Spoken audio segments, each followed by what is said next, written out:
Today on Travers Talks, we listen to an agenda item that has taken far too long to implement, a critical update to the software at the county jail facility. Let's listen to the conversation as we wonder why this has taken so long and how these infrastructure items need to be addressed sooner. Hey, folks, as River said in the intro, this was an interesting item that came up during the Grand Traverse County Board meeting on Wednesday, December 10th.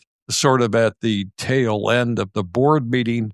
But I thought you'd be interested in it because this is an example of how government drags their whatever to get something done. And this happens to be software. I'm not pointing any fingers at anybody on this. I don't think that's necessary. I think this is just infrastructure that should have been taken care of. It happened to be a significant software update for the jail. And apparently the request had been in a couple years ago because this Windows 7 operating system that you're going to hear about here was, obsoleted back around 2020. And it was some things were extended to 2023. Anyway, I'm going to let you listen to Sheriff Shea requesting, it's only $57,000. And, we got a $55 million, almost a $56 million budget. So it's really not a big deal. Anyway, I'm going to let you listen to Sheriff Shea and then a couple of the commissioners. Thankfully, this thing was approved and unanimously, and it's going to get done. But you wonder, why does it take so long? This is a couple of years. Here we go. Yeah. So the request is to upgrade the computers in control, which are no longer supported. This is not the first request that's been made on this. Historically, what happens when we need something or something happens in the jail, I shouldn't say we need.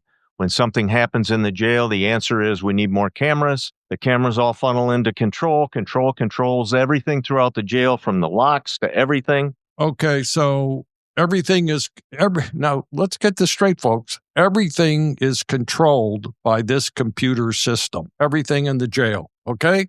But it's an obsolete operating system, okay? So Commissioner Andrews has a couple of questions here. She was a little bit unsure of a couple of things. Here she goes. Did something happen recently? No.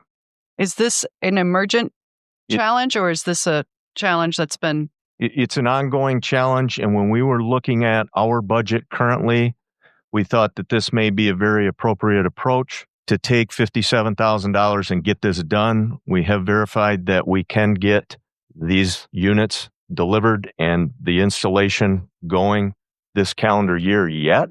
So what the sheriff is referring to is that they had extra money in the budget, the $57,000 that was needed. But anyway, Commissioner Walter, she's a little bit amazed at this whole thing. Anyway, let's listen to her.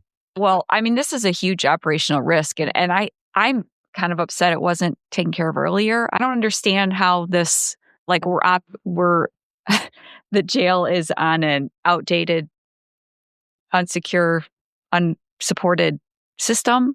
That seems kind of scary to me. That's a great question. Great question. Why would we operate the jail on an outdated system?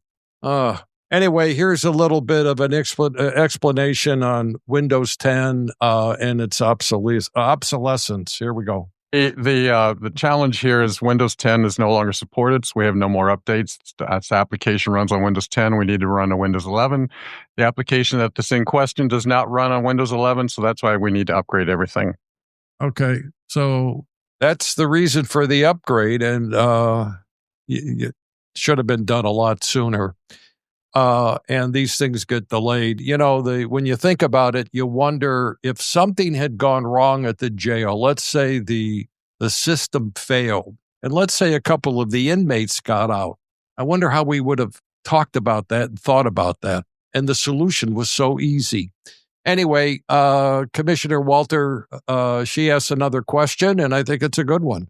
isn't this like an IT expense? I'm confused on how these things work or don't work. Can you just share like a little breakdown of how we get to this? And Um, some of the jail products that they have are very unique and they're vendor supported.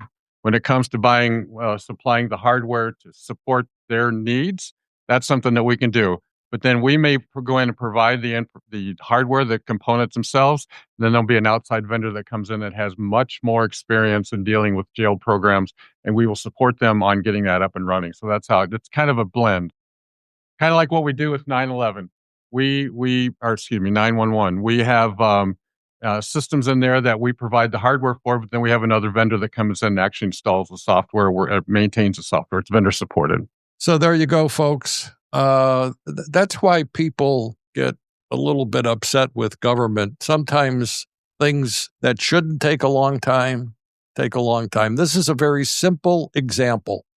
Thank God it's going to get upgraded and the jail is going to be back to running on updated software, etc. Anyway, I thought I'd give you a little bit of a tidbit from yesterday's Grand Traverse County Board meeting. Once again, this is Jim Horn. This is Traverse Talks, and have yourself a great day, folks. Take care.